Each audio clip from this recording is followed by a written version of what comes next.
2022년 4월 12일 삼목교회 중고등부 말씀 묵상입니다. 기도합니다. 고마우신 하나님, 고난주간의 화요일 주님의 말씀 앞에 섭니다. 예수님의 잡히심의 순간을 바라보며 우리의 예수님을 향한 마음을 다시 생각하게 도와주세요. 예수님의 이름으로 기도합니다. 아멘. 오늘 묵상할 말씀은 마가복음 14장 43절부터 52절까지입니다. 예수님께서 아직 말씀하고 계실 때 12제자 가운데 한 사람인 유다가 다가왔습니다. 대제사장들과 율법학자들과 장로들이 보낸 많은 무리들이 칼과 몽둥이를 들고 유다와 함께 왔습니다. 예수님을 넘겨주는 자가 사람들과 신호를 정했습니다.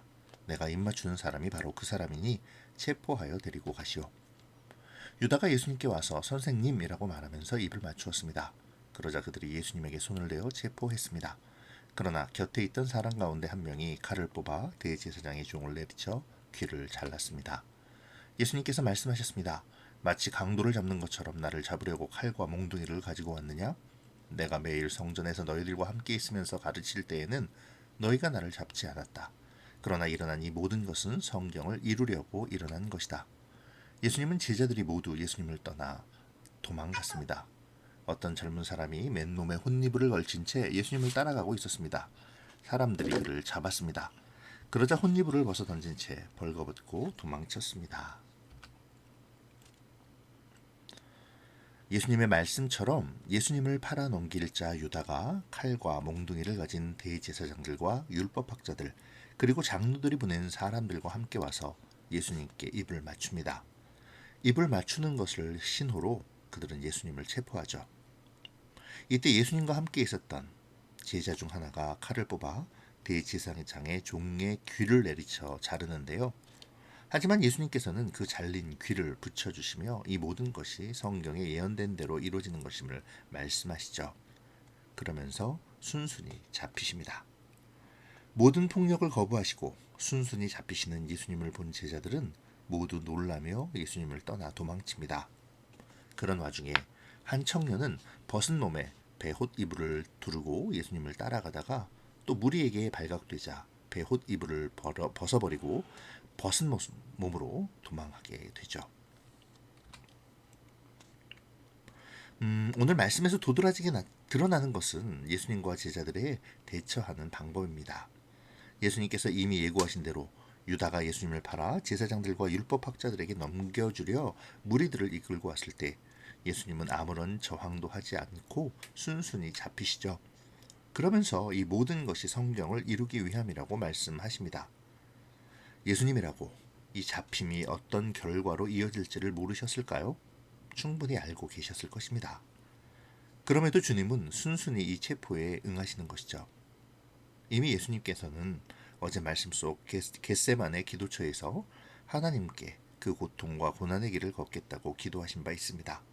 그렇게 예수님은 하나님의 계획에 순종하시며 말씀이 이루어지도록 고통과 고난의 죽음의 순간으로 순종하며 가시고 계시죠.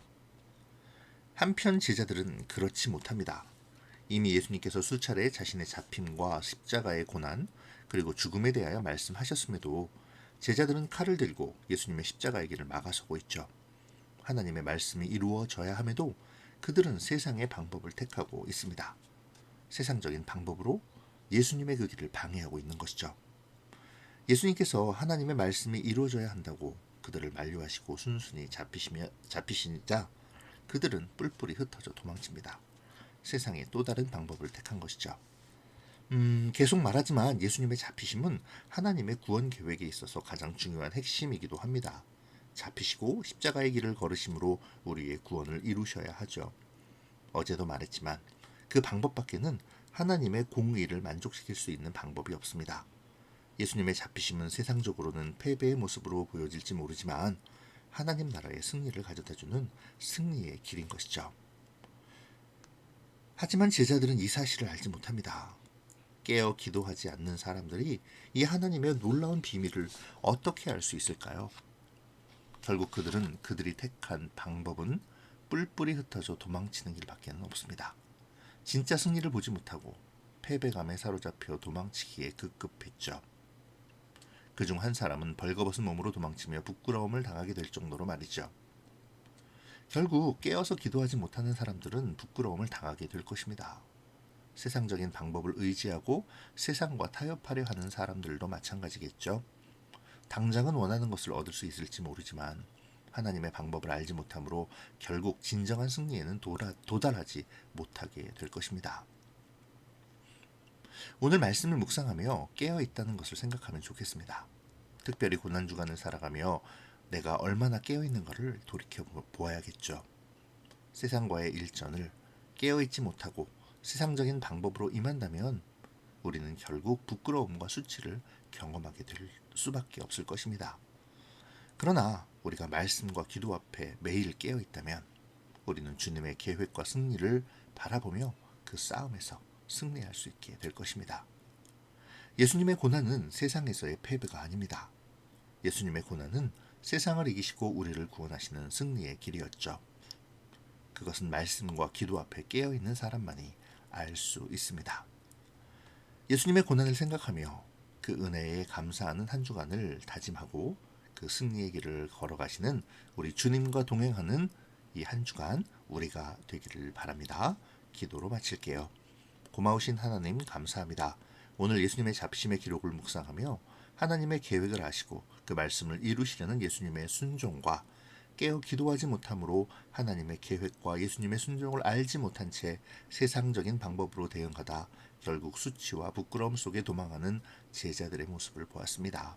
주님, 우리가 세상을 살아가지만 세상의 방법이 아닌 주님의 뜻과 계획을 먼저 생각하게 도와주시고 그 길이 비록 세상적으로는 어리석어 보이지만 결국에는 승리하는 길임을 깨닫고 신뢰하게 도와주세요. 고난주간을 살아가고 있습니다. 주님의 나를 향하신 고난을 생각하며 나를 삼가고 감사하며 주님과 동행하는 우리가 되게 도와주세요. 예수님의 이름으로 기도합니다. 아멘. 사랑하고 축복합니다.